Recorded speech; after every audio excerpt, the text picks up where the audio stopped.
I think one possible metaphor that's helpful to me is that of Holden as a laboratory, a place of experimenting with new ways of being and doing, of learning new ways of relating to people in order that you take that out into the world when we all inevitably leave Holden Village.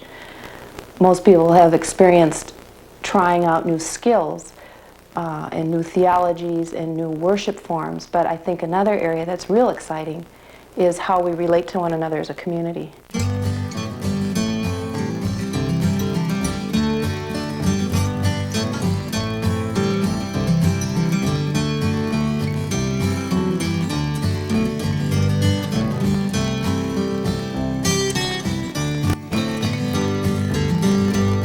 There's a place in the mountains I've lived for a time. Scent of the river, the fresh air and pine.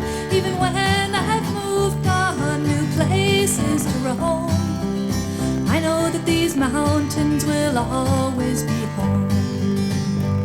And life in the Cascades is calling me back, a place where the snow meets the sun, and the stars shine so bright in the pale moonlight. Life has only begun. I'll be there when my life is done.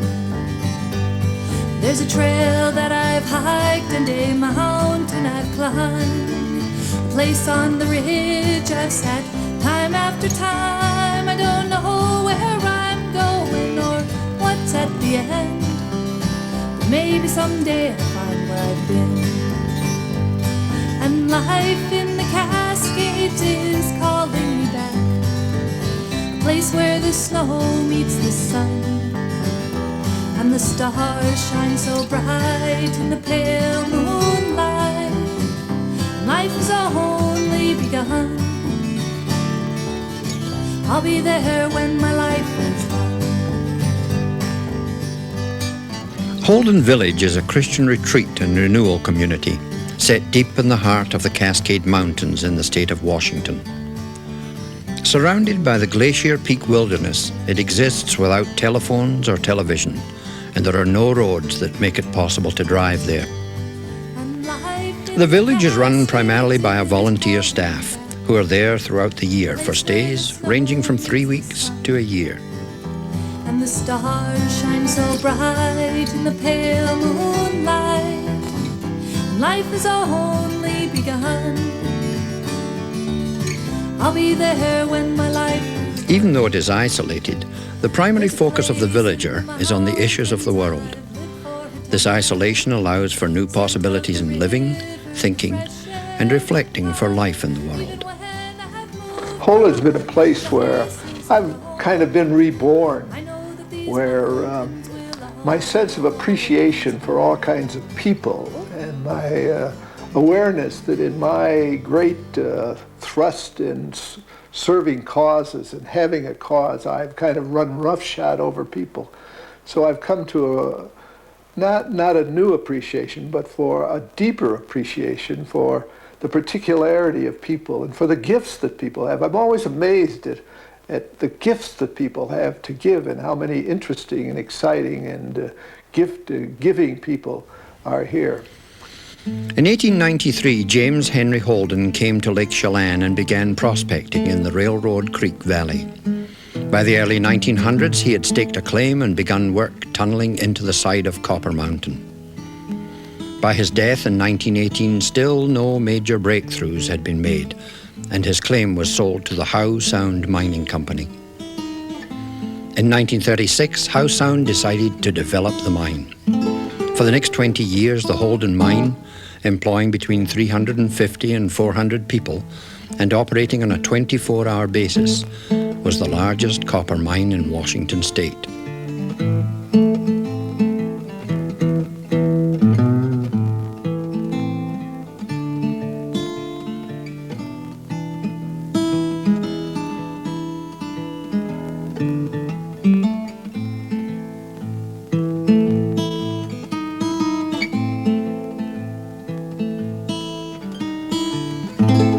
In 1957, the price of copper dropped from 46 to 24 cents a pound. The company decided to shut down its operations. Within weeks, the mine and the buildings, which had provided more than $66 million in metallic ore, became a ghost town.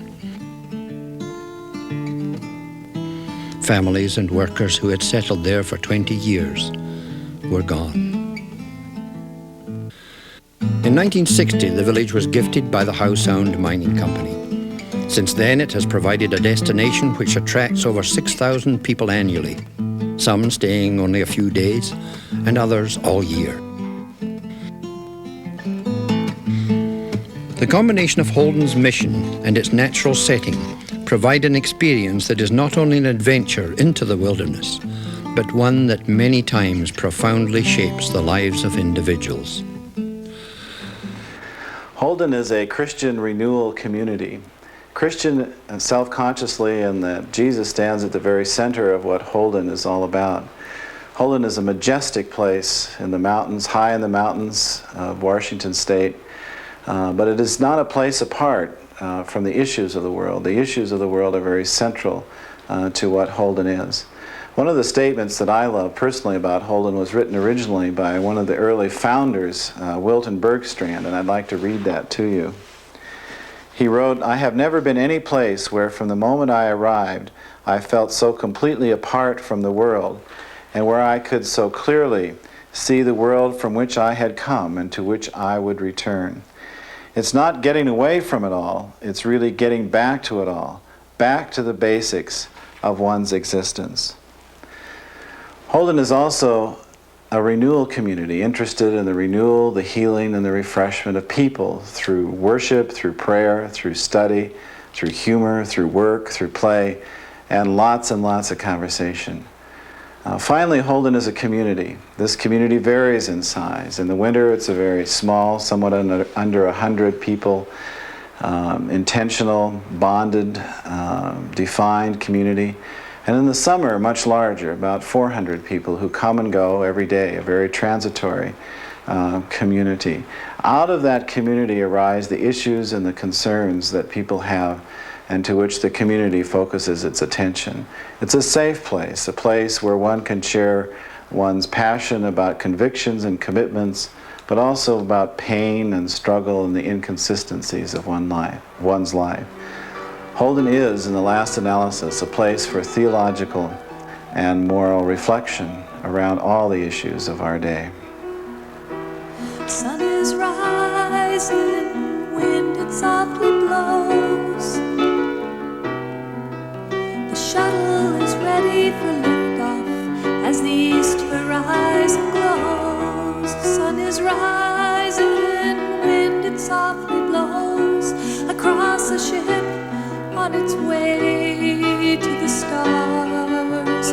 Dreams and reality blend into gold.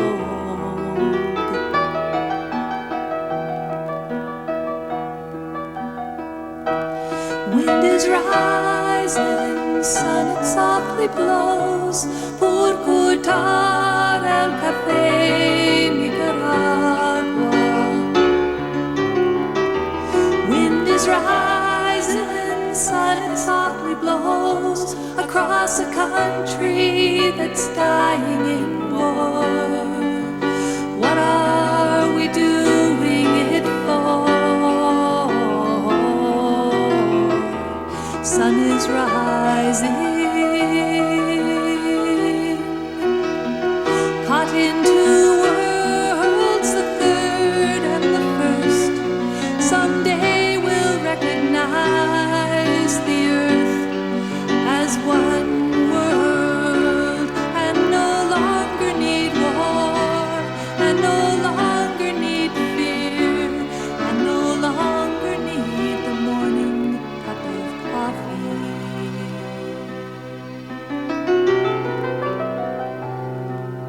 Creating a forum where issues and perspectives can be shared in an atmosphere of mutual positive regard is the goal which Holden seeks to accomplish.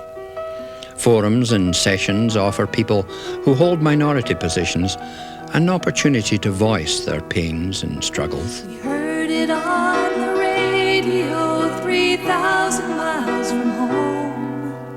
The voice of America carried the news. It is hoped that through these conversations, not only will people gain deeper insights into issues, but will develop personal relationships of profound respect. For a minute they had flown.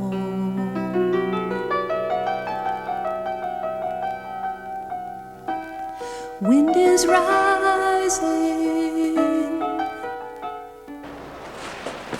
One of the things that I've always appreciated about Holden Village is that the worship, and the worship seems to always come from the people.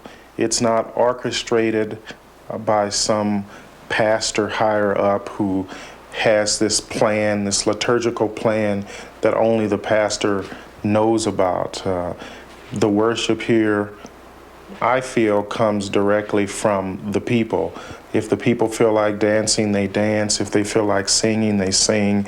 If there's a poem that expresses their faith, if there's a short story that expresses their faith, if it's a children's story that expresses their faith, they are allowed the opportunity to do it here.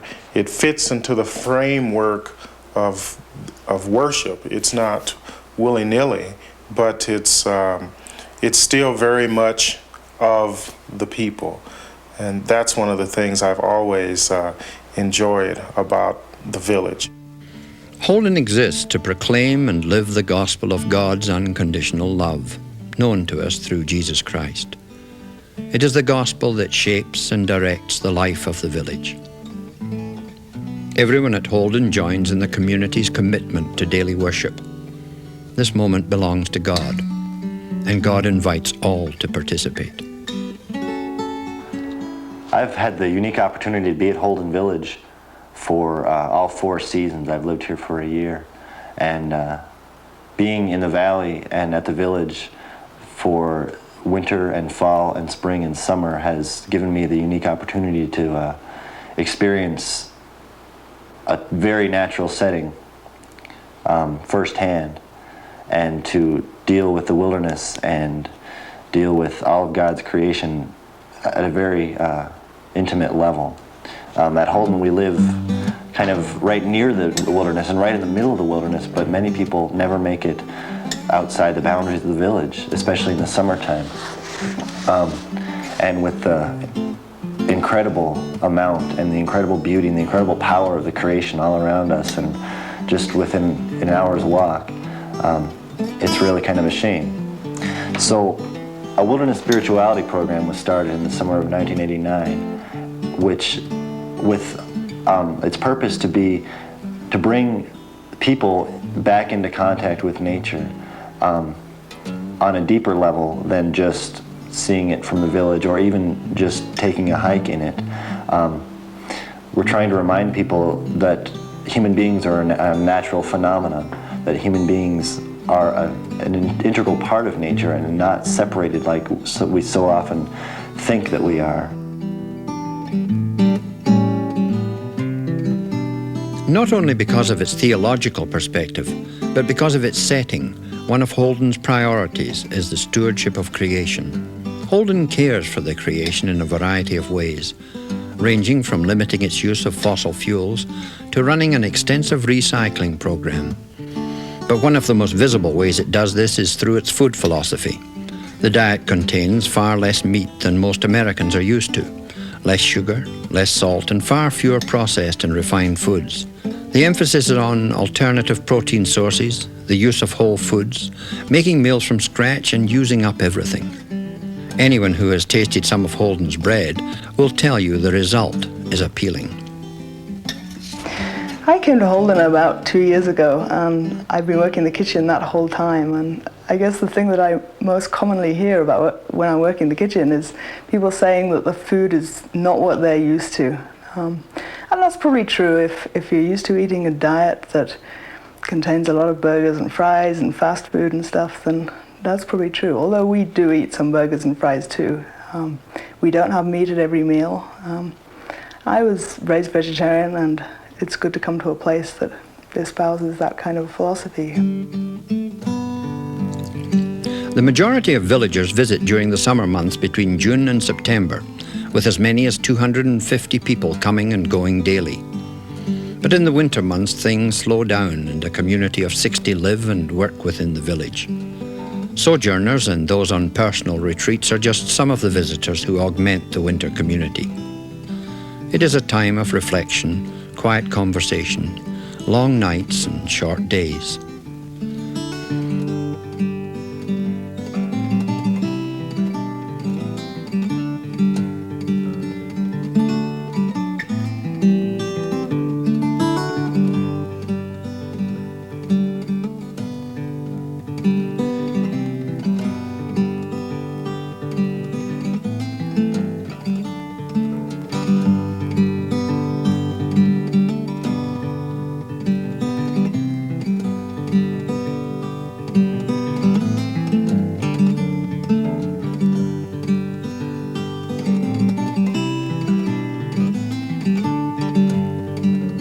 Holden is more an experience than a place.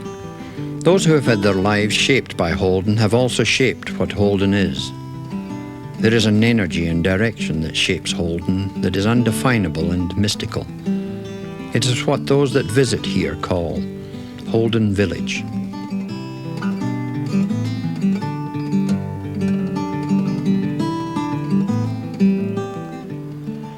In the last 15 or 16 years, I've really had a great privilege of spending close to 6 years of that time here at Holden Village. Five of those years were spent working in the kitchen as one of the cooks, and then this past winter I was able to spend 8 or 9 months here as the artist in residence. I very vividly remember my first trip up on the bus and the stiff neck I had those first few days from looking up at the mountains. Certainly the mountains, the location, are a very significant part of this experience for everybody, and something I felt very particularly. Not just the beauty of the place, which is very apparent, but the sense of confinement, that you're really kind of held in a small area. You don't travel farther than you can walk in a given number of hours. One of the consequences of that, it seems to me, is that whether you're here for a week or 3 weeks or 2 years, you have a chance to live a more connected life. You know who drives the bus, you know who drives the snowplow, you know the people that cook your meals. You may help do dishes for each other. And it's been important to me that these things, that these connections are not just in terms of practical things, but that the way we live lines up very specifically with things that we as a community believe in. This past year has especially been a gift for me, working 8 or 9 months as the artist in residence here.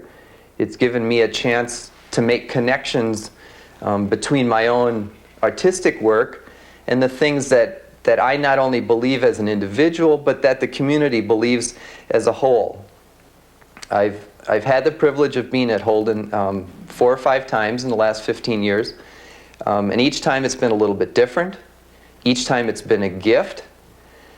Each time it's had a little bit of a surprise for me. And I have to say without qualification that my experiences here at Holden have affected and shaped my life as much as any other experiences that I've had. We hope sometime to meet you at Holden Village. In the meantime, we'll leave you with this ancient Celtic blessing. May the blessing of light be upon you, light without and light within. May the blessed sunshine shine on you and warm your heart till it glows like a great peat fire, so that strangers may come and warm themselves at it, and also a friend. And may the light shine out of the 2 eyes of you, like 2 candles set in the window of a house, bidding the stranger come in out of the storm. And may the blessing of the rain be on you, the soft, sweet rain. May it fall upon your spirit, so that all the little flowers may spring up and shed their sweetness on the air. And may the blessings of their great rains be on you. May they beat upon your spirit and wash it fair and clean, and leave there many a shining pool where the blue of heaven shines, and sometimes a star. And may the blessing of the earth be on you, the great round earth. May you ever have a kindly greeting for those you pass as you're going along the roads. And may the earth be soft under you when you rest upon it, tired at the end of a day. And may it rest easy over you when at the last you lay out under it. May it rest so lightly over you that your soul may be off from under it, quickly and up and off and on its way to God. And now may the Lord bless you all, and bless you kindly.